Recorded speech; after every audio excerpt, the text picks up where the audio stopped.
I'm Lindsay Johns, Head of Arts and Culture at Policy Exchange. World Book Day presents us with the perfect opportunity to ask ourselves, why do we read? Why should we read? My answer is simple. Read in order to live. As Oxford Professor of English John Carey said, read to be free. Read to know yourself better. Read to become a better person. Because sadly, on the evidence of history, the humanities have spectacularly failed to humanize. Read to change the world.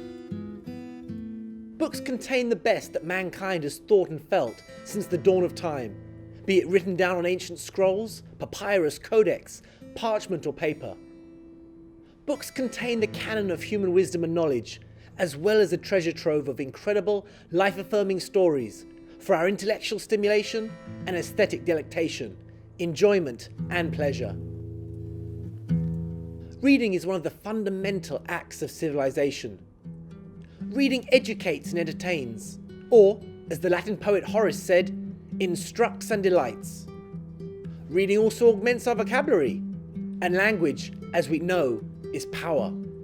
The more words we have at our disposal, the better we can express our thoughts. We read great books to understand this thing called life, and to make sense of our brief terrestrial sojourn.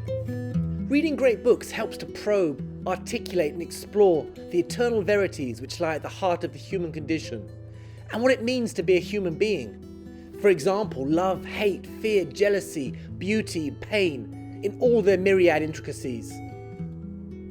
Reading great books can also help answer the most profound existential question of all. What is the purpose of human existence? Reading great books shows us that what it means to be human evidently transcends time, place, space, race, class and gender. Reading great books teaches us universal human truths and reaffirms our humanity. Great books are intellectual and spiritual physicians. They may not be panaceas, but they provide balm for the mind and succor for the soul. Two great mantras I cherish about reading. Firstly, readers are leaders and leaders are readers. Just think of some of the great leaders in world history. Julius Caesar, Toussaint Louverture, Winston Churchill, Martin Luther King, Malcolm X, Nelson Mandela and Barack Obama, to name but a few. They were all great readers too. Secondly, you're never lonely with a book. One of the best pieces of advice my mum ever gave me.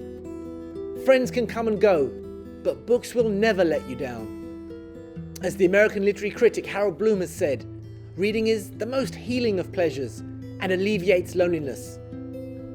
Even if you don't have much money, you can travel the world with a book for free from the comfort of your own room. Reading books can transport us to other realms, other time periods throughout history, and can therefore help us empathize with other human beings from different walks of life, which can only be a good thing. In conclusion, read to live.